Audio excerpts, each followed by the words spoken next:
Hello and welcome to this episode of Revved Up TV.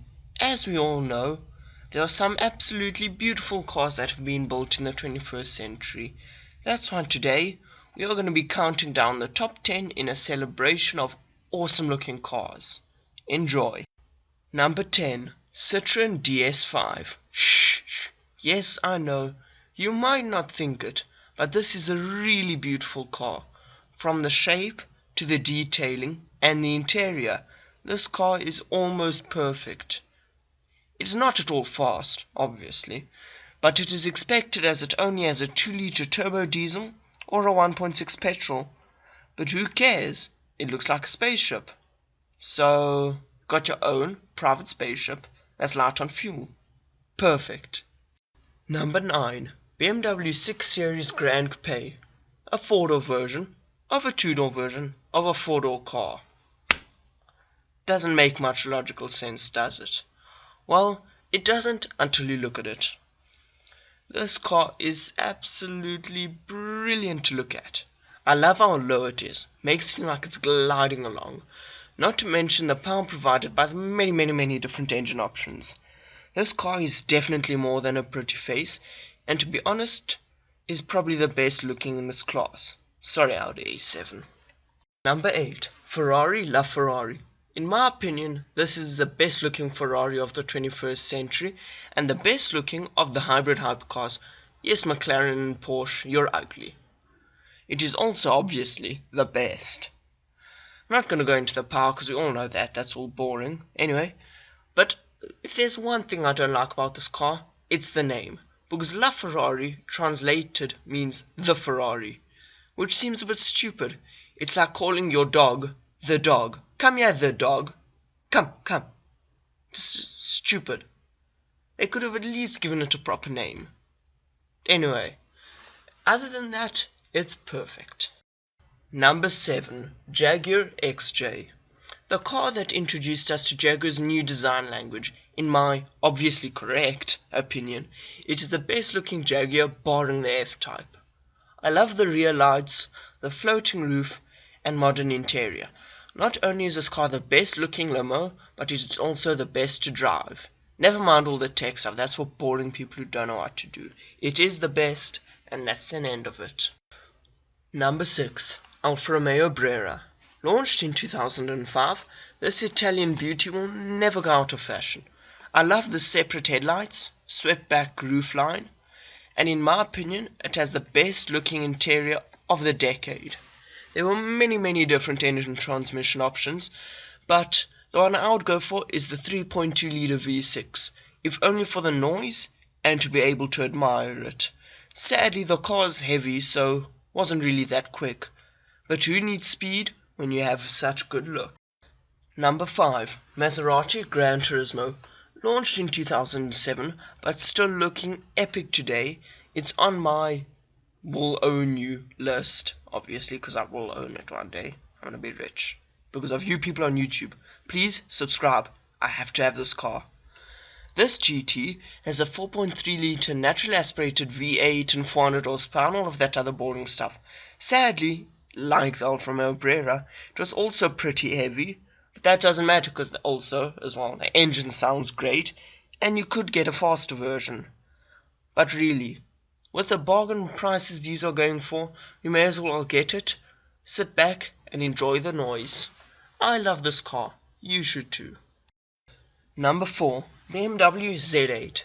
Jeremy Clarkson once said that this car drives like a truck, due to its heavy steering and awkward handling. But that doesn't matter, because this is a video about looks, not dynamics. Good, thank you, because the Beamer would have failed otherwise. Thankfully, this is where the Beamer shines. With the classic roadster styling cues of a long bonnet, cab near the back, and short boot. My favorite feature of the car is the pencil-thin rear lights. No jokes about it, this is one seriously good-looking car. Number 3. Jaguar FType. I love a good Jag, especially the FType. Every engine, especially the V8, sounds great. It is also the best looking Jag on sale. And it is also definitely on my to-own list, so remember, subscribe. In my opinion, the coupe is better looking, There will be haters, but I'm correct, sorry.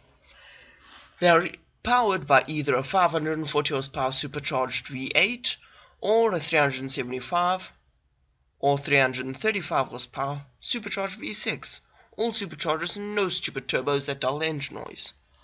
Thanks to this, they all crackle on the overrun and sound crazy when you accelerate, especially for the V8, seeing, because obviously the noise, it can start earthquakes. So if you have one, do not live in an earthquake zone. I'm warning you.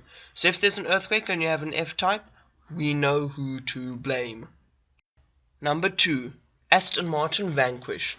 One of the last V12 powered intercontinental cruisers that can also tackle a mountain pass with confidence.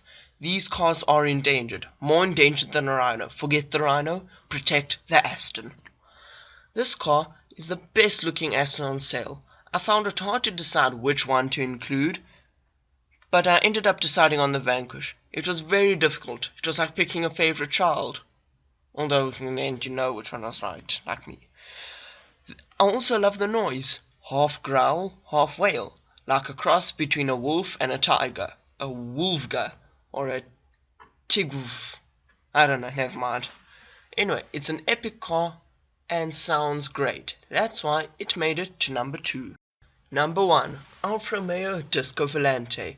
This is a rarity. Even rarer than an Aston. Nowadays, most cars have the same bodies, excepting this. It is based on the mechanicals of the already gorgeous Alfa Romeo 8C, but has a custom body by the coach building company Touring. The workmanship is incredible. Or is craftsmanship the right word? I don't know. For example, the body is painted gold before it's painted red to make the color richer. Who does that? The color isn't the only rich thing about it. Somebody paid £1.5 million for one of theirs. And also, the exhaust note is truly incredible. Not enough to start an earthquake, but extremely soulful. This car is also on my to-own list. Of course, I'd have to have a couple of billion subscribers to be able to afford it, but that's beside the point. Still, subscribe. Might get there one day. Due to that, and many other things, I crown it the most beautiful car of the 21st century, and that's an end of it. No arguing, you argue, you won't get anywhere with me. It is the best, full stop. Seeing as you've enjoyed this video, why don't you keep an eye out for our next video, where we will cover the inverse of this topic. And for those of you who don't know what inverse means, it basically means we're going to be covering the ugliest cars of the 21st century. So for those of you who are similar to those cars, keep tuned. It'll help you feel better about yourselves. To keep up with all our news, like us on Facebook, follow us on Twitter and Google+. You can find the links for that in the description below. Thank you for the view, and subscribe for more Revved Up TV.